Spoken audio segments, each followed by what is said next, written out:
G'day YouTube. Warbles on a lot here. Looking down the burrow of a New England funnel web. It's a pretty well maintained burrow. Spun silk lining. I wanted to make a movie about risk assessment, risk management, adverse consequence avoidance for at Laura Leela in response to a movie she put up a day or two ago. There's a lot of people who would say that it's a particularly risky thing to do, to put your bare foot in front of a funnel web's entrance hole. But it only looks risky. I mean, funnel webs, these ones here in New England, their venom is more toxic than the Sydney funnel webs, and the Sydney funnel webs kill a couple of people maybe every 10 years. They don't kill any more than that because there's an anti-venom, and if you put on a compression bandage and get to the hospital after you've been turning rocks over and doing things that frighten spiders, they'll give you the anti-venom and you'll be sick for a bit, but you'll come good. The thing is, funnel webs come out to hunt at night. They don't come out of their little burrow during the day. So it was perfectly safe to put my foot up against the burrow. If I'd stuck my finger down there, that would have been a different story. Because the funnel web will attack anything that is stuck down the burrow. And kids around here tend to learn that when they're about 5 or 6 years old. I thought my kids knew what not to do around spiders. When my daughter was about 6 years old, maybe, she came home on holidays for a couple of weeks when she was living with her mother, and she was telling me how she was playing with the spiders in the lawn at the mother's place, and I said, "What do you mean playing with?" And she said, "Oh, well, you know, pouring water down their burrows and putting the stick down there and trying to pull the spider out while it bites onto the stick. And the spider always lets go of the stick when the front legs of the spider get to the nest entrance." And I said, "What sort of spiders?" And she took me out into the yard here and showed me a New England funnel web's nest. She didn't know that it could kill her. She just thought she was having fun with it. So with risk management, the Lord looks out for fools and innocents. And eventually the fool or the innocent is supposed to work out that what they're doing is dangerous. But if they don't work it out, then familiarity can breed contempt, and eventually the fool or the innocent who keeps on sticking things down a spider burrow, if nobody mentions it to them, bang. And of course, to balance the idea that the Lord looks out for fools and innocents, or the Creator, or the the Gaia principle, the collective conscious awareness of all of life, the panentheistic force, to balance that idea out that the Lord looks out for fools and innocents, fools rush in where angels fear to tread. Same particular circumstances. I wouldn't stick anything down a funnel web burrow. So, risk management, risk assessment, adverse consequence avoidance. When somebody's young and they've just got a fresh driver's licence and they feel like they're an expert because they know more at that point than they knew 6 months or a year ago, and the learning curve has been pretty steep, and they feel as if they've mastered so much that they're a relative expert compared to what an ignoramus they used to be. So they get out and they start putting it all together in packages where they don't tally up the mounting risks. You know, they can drive over the speed limit on a dry road in daylight. Sometimes you can do it on a dry road at night time, and back in the days when telephone wires used to run along the side of the road, you could even maybe drive in the middle of the road at night time, because you could count on seeing the reflection of an oncoming car's headlights on the telephone lines beside the road, so it would give you warning that there was a car coming and it was time to get back on your own side of the road. There are people who habitually at night drive smack in the centre of the road so that they can better dodge wildlife from either side. the number of times I've been driving and I've been duly sitting in the correct legal position, sometimes with two wheels off in the dirt to make sure I'm as far over on my side of the road as I can get. I get halfway around a blind corner, or I come to the top of a blind crest, and here's some raw prawn with a cooked head hogging the centre line. They're going too fast and they haven't got time to react and change their trajectory. If I had been playing their game, we would have been head on. I'm managing the risk for them as well as for me. But yeah, it depends on whether you've been once bitten, whether you're going to become twice shy. A lot of people don't consider when they're driving that if they can't stop before the furthest thing that they can see is an obstacle or a potential obstacle, then they're actually driving blind. You can be doing a legal speed at night, and well, I was on a dirt road at 80 kilometres an hour and I had a carload of children, and I suddenly realised that the blackness in front of me seemed to be slightly more solid than it should be. And the headlights go out and disappear into the blackness. So I stood on the brakes and threw out the anchors and deployed the emergency parachute and stood the car on its nose wheel, and I came to a stop that far from the black, maybe 500 or 700 kilogram bull that was standing transverse across the road. I hadn't seen it, I'd sensed that it was there, and I only just managed to stop. So there are the people who are cruising along the roads, maybe not paying attention to the fact that it's been dry for a while. Every car leaks a very fine film of oil either from its exhaust or its undercarriage or the bottom of the engine and the gearbox. Those little oil drops go down and hit the dry road. And they sit there, and they're not much of a problem because it's such a tiny, weeny, thin little layer of oil. But if you get some light rain after a couple of weeks of dry weather, the water floats the oil, and you'll get a scum of water with a scum of oil on top of it, and that can be particularly slippery. So when it's just started raining after a bit of dry weather, that's worse than if it's been raining all day. And you'll get people who don't pay attention to that, they don't slow down, they haven't actually got the friction coefficient to turn or brake. And really the only defence I know against people like that is to ask the Creator God theory to give you a safe trip with, no structural failures or mechanical breakdowns, and no running off the road, and no running out the road, no seeing any accidents, no being any accidents, no structural failures or mechanical breakdowns. I think I just said that, didn't I? Yeah. It's a sort of a ritual behaviour that may be invoking the God theory, and it may be simply calming the mind and preparing oneself to go out on the tarmac arena to sort of sharpen up all the senses and be ready to see what comes and avoid all dangers. But there's always that period in time when you're on the road, highway speed, 100 kilometres an hour, which is 63 miles an hour, and 60 miles an hour is 88 feet per second. So you might as well say you're looking at close to 200 feet per second closing speed with the cars that are coming the other way.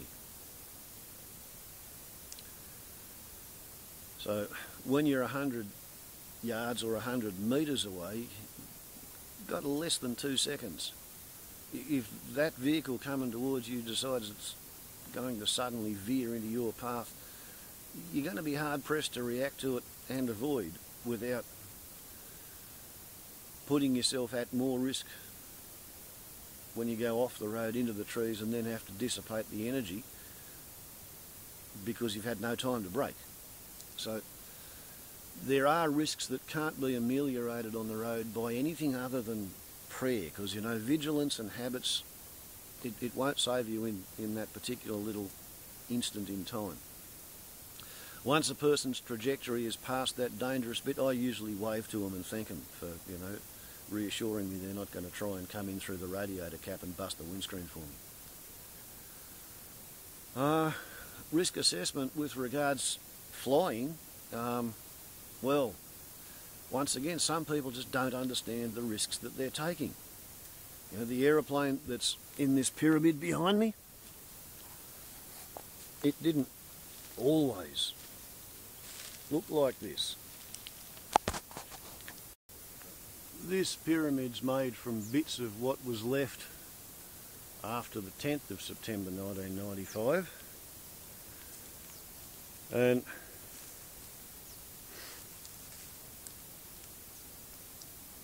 here's the registration sticker on a piece of the fuselage.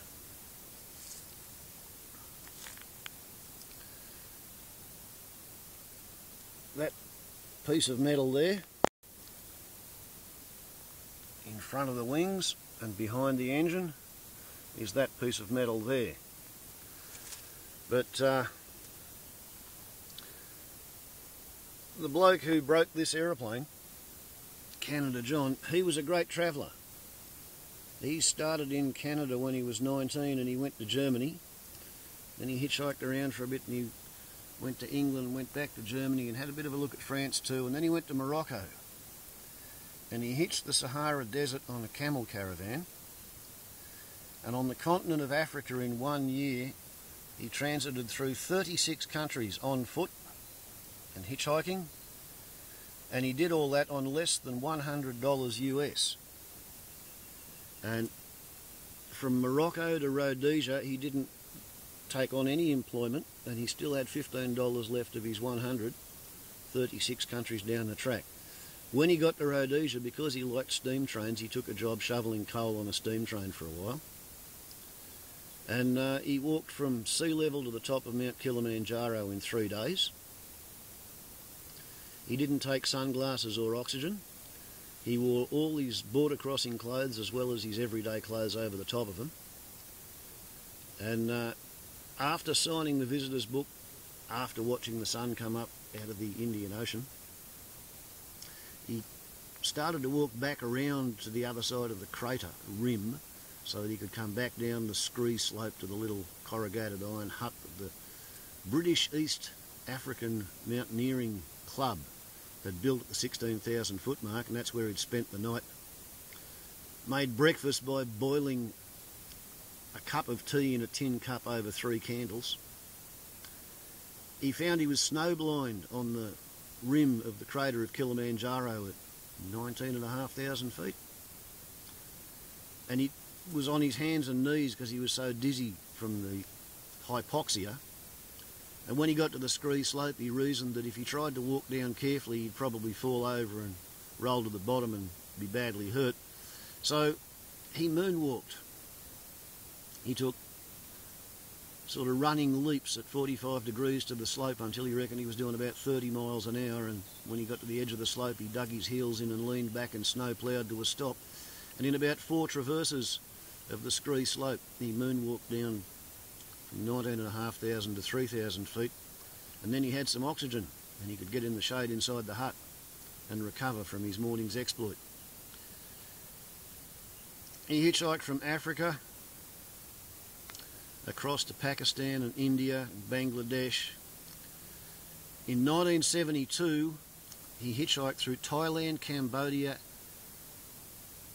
Laos and Vietnam. A Canadian in 1972 hitchhiking through Laos, Cambodia and Vietnam. Errol Flynn's son Sean did not survive that combination in that year. He came down through Indonesia, he'd been to New Guinea and the Solomon Islands, and he came to Australia, and his last great adventure was to paddle a canoe down the Sara River Gorge from Ebor to Newton Void. He was an adventurer, he took outrageous risks, and what he told me was that the trip he made in, I think, 70 to 73, where he went through a total of 56 countries on foot, 36 of them on the continent of Africa in 1 year, he said, man, you couldn't do that trip anymore. For a start, the political situation, they wouldn't let you in, they wouldn't let you out, they wouldn't let you through, they wouldn't let you see things. The other thing, the antibiotics don't work anymore. So the high point for the globe-trotting world travellers was the 1970s. By the 1980s, mid-80s, I was thinking about going to Bhutan, and as it happened, I hurt my back and couldn't carry a pack and stopped working anyway. Didn't have the cash.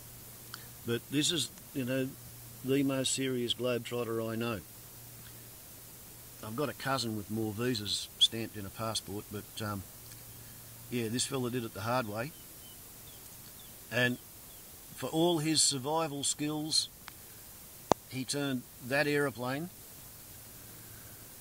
into a mess that the best I could do with it was make a memorial pyramid out of it, because the risks that he didn't know or didn't recognise got him.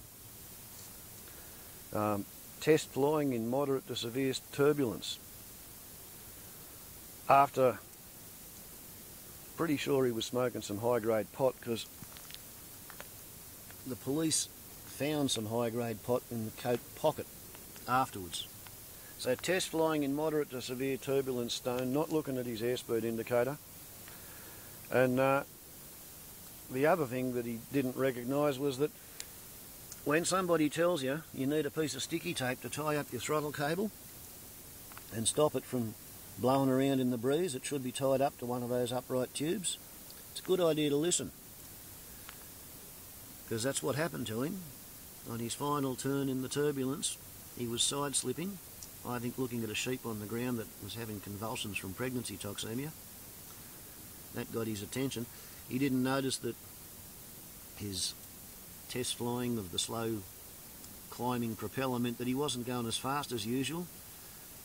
The span-wise airflow touched his throttle cable up against the back of his engine, which wound the throttle cable in, stopped the engine. This wing stopped flying, and he spun in from a couple of 100 feet. And yeah, that was the end of Canada John. He didn't manage a whole bunch of risks because he didn't recognise them.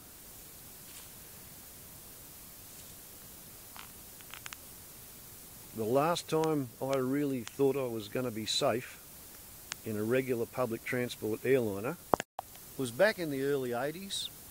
Might have been, yeah, 1980, January 1980. I was flying in a Fokker Friendship from Sydney to Glen Innes, and as we came up through about 10,000 feet at night, a hissing noise developed across the aisle from where I was sitting around the window. One of the windows that was an escape hatch.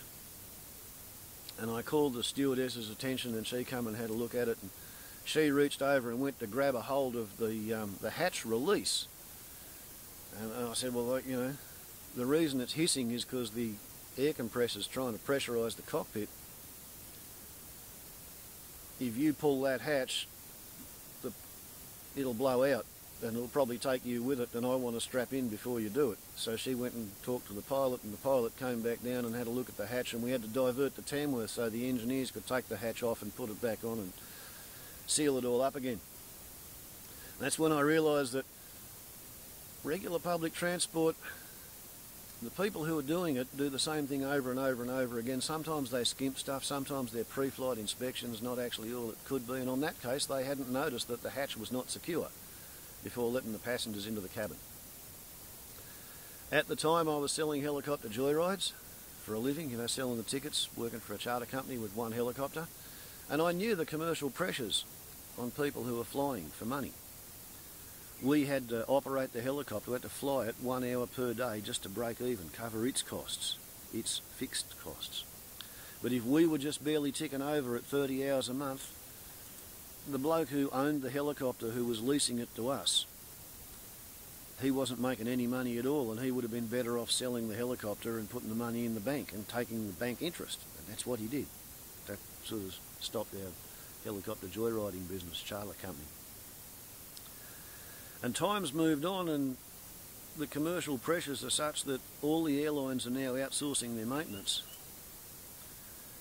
And the most likely scenario in my mind for that Malaysian Airlines Boeing 777 to have finished up flying away and crashing in the Indian Ocean is if there was not quite enough attention paid to the axle grease on the nose wheel, and the long hot takeoff started the overheated nose wheel axle grease smouldering, and eventually, about an hour down the track, the rubber tyre caught fire, and the cockpit, once the fire got hot enough to burn through the pressurised enclosure of the cockpit, because the nose wheel well is not pressurised. That's why budding refugees do so badly when they stow away in the undercarriage well of an aeroplane. It's not pressurised and it's not heated. So the fire would have had to have been hot enough to burn through the pressure hole.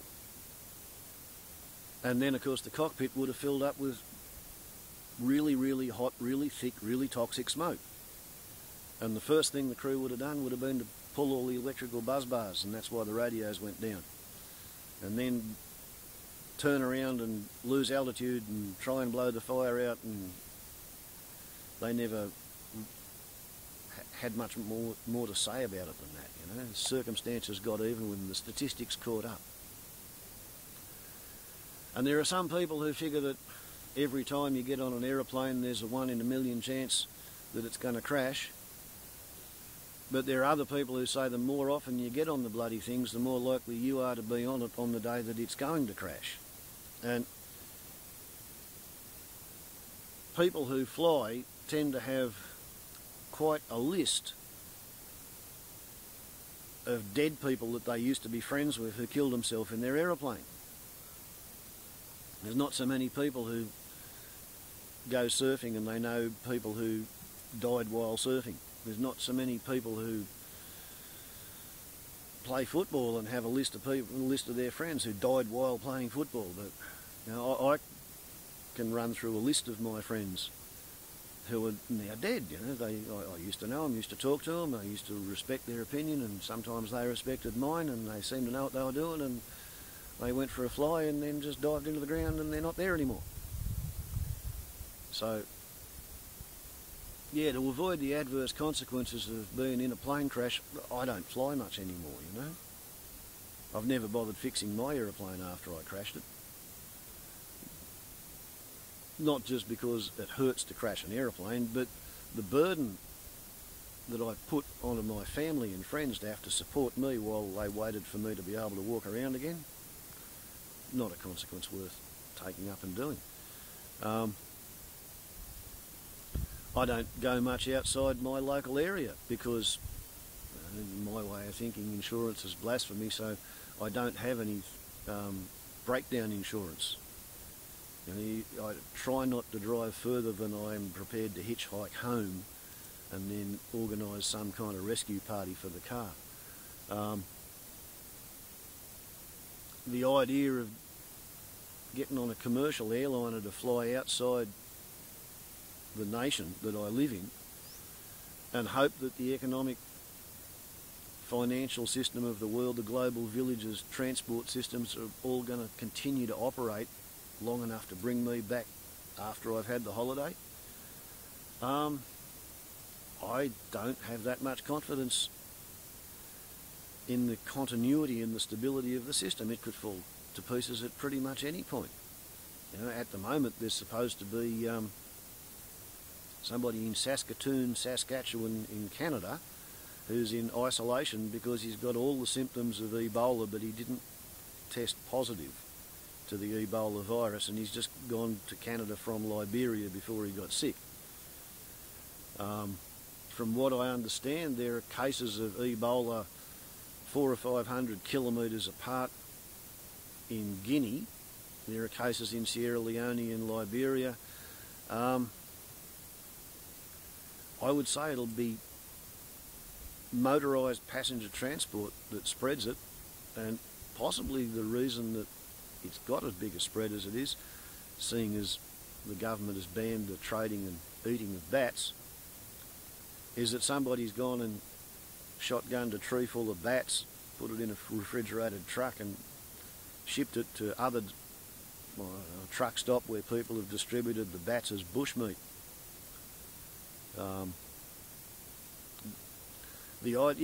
To me, the idea of taking travel insurance so that you can go on a holiday and hope that if you get stuck because the airline's shut down, the insurance will fix it up until you wait for a boat to come home on. I wouldn't do it. I'm too risk averse. I try to avoid having to manage consequences that would be horrendously complicated unless I've got a really big prodding issue that causes me to go out there and run the gauntlet of that risk. And I suppose everybody makes their own decisions and judgment on it, depending on whether they think that, you know, every time you toss the coin there's a 50% chance it's going to be heads, or whether they think that because they've tossed the coin and they've got a head 20 times in a row, maybe next time that's going to be the time that it comes up tails and everything goes pear-shaped. Again, I suppose it depends on whether people take the kismet idea that everything is already written, you know, the quantum Higgs bosonic astrophysicist's predeterministic view of the universe, where if you've got the computing power you can start at the Big Bang and calculate the eventualities of all the causal factors, and it doesn't matter what anybody says or does or thinks right now because it's already written in the mathematics following the Big Bang, or whether you think people have actually got a bit of free will to make some choices and decisions. And, you know, I would suggest that every decision, there are at least sort of three choices. You can try and do the selfless thing, you can try and do the selfish thing, or you can try and steer a bit of an impossibly steady course halfway between moving to the light, going down towards the darkness.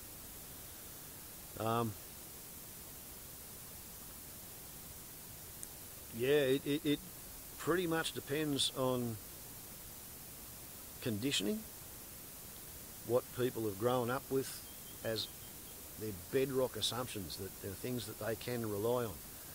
I mean, it's really funny. I wouldn't get on a commercial aeroplane and try and fly to another country, but I don't have any problem going down to the post office and putting an airmail sticker on a parcel and sending it 12,000 miles to the other side of the world. And last month, you know, I got 2 parcels from England and I sent 1 parcel to England. And I know intellectually that the days when a government is going to sponsor an airmail service are long gone.